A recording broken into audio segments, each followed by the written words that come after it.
Assalamualaikum warahmatullahi wabarakatuh. Hai guys, welcome back to my YouTube channel dengan aku Wahyu Trinur Aini. Halo guys, apa kabar kalian semua? Gimana? Apa kalian udah nonton videoku sebelumnya mengenai konsep manajemen pendidikan tingkat sekolah dasar?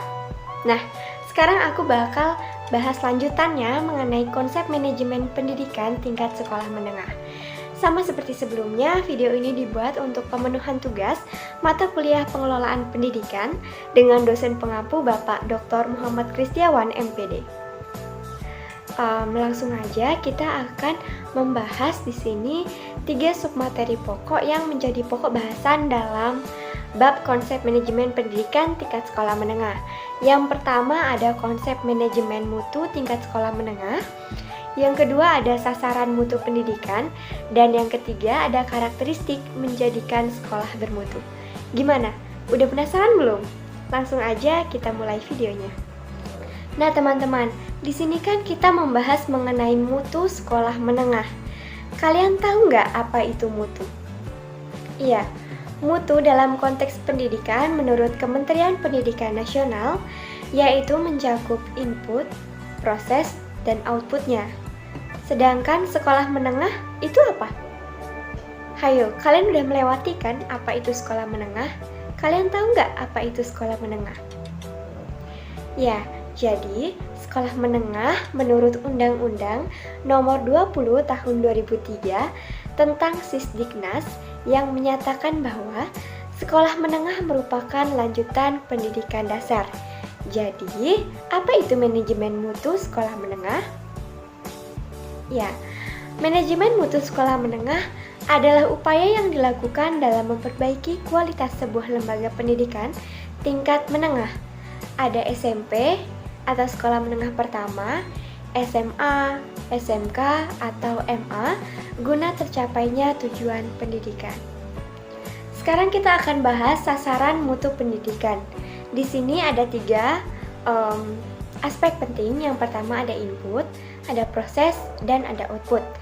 Input adalah masukan yang penting yang dipergunakan dalam berjalannya suatu proses.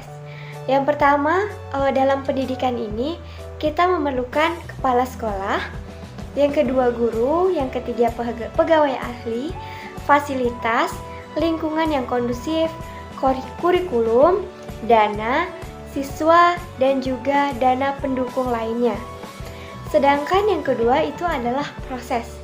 Bagaimana kita dapat memproses hal-hal tersebut sehingga mendapat tujuan yang diinginkan. Yang pertama itu ada KBM, metode dan pengujian efektif. Yang kedua ada organisasi atau manajemen administrasi yang baik. Yang ketiga hubungan masyarakat. Yang keempat kegiatan ekstrakurikuler yang aktif. Yang kelima yaitu pengendalian mutu yang efektif. Dan yang terakhir yaitu ada output atau keluaran hasil yang diinginkan, bisa juga dikatakan sebagai tujuan yang ingin dicapai. Yang pertama itu nilai hasil belajar yang memuaskan, yang kedua kompetensi yang ingin dicapai, yang ketiga tingkat kelulusan yang tinggi, yang keempat keterserapan ke dunia kerja yang tinggi, dan yang terakhir kepercayaan masyarakat yang tinggi. Nah teman-teman, dari tadi kita sudah membahas mengenai mutu sekolah. Jadi, bagaimana sih kita dapat menerapkan hal-hal yang bisa membuat sekolah itu menjadi bermutu? Yang pertama, hal-hal yang diperlukan untuk mengelola sekolah. Jadi, kita harus mengetahui fungsi dan tujuan pendidikan serta standar aturan yang telah ditetapkan sejalan dengan visi misi yang bersifat ambisius dan rasional sehingga dapat tercapai kerjasama yang baik. Yang kedua yaitu sasaran hasil mutu pendidikan, di mana kita berorientasi untuk menghasilkan anak didik yang berakhlak mulia, cerdas, kreatif, inovatif, dan mempunyai kecakapan. Yang ketiga yaitu dimensi mutu sekolah. Di sini dapat terlihat mutu sekolah itu dari fungsinya, kondisinya yang baik, dan mengesankan sehingga dipercayai oleh masyarakat sebagai sekolah yang unggul. Dan yang terakhir yaitu fokus manajemen sekolah menengah.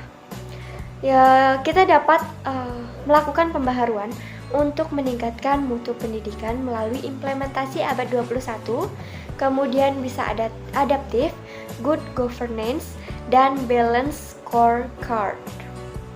Nah, itulah tadi teman-teman konsep manajemen pendidikan tingkat sekolah menengah. Gimana? Udah paham belum? Kalau misalnya kalian belum paham, boleh banget untuk mengulangi video ini. Dan jangan lupa klik deskripsi yang ada di bawah untuk mengevaluasi pemahaman kalian di materi ini. Aku Wahyutri Nuraini, apabila terdapat kesalahan dalam penyampaian, aku mohon maaf yang sebesar-besarnya. Sampai jumpa di video selanjutnya. Wassalamualaikum warahmatullahi wabarakatuh. Bye-bye.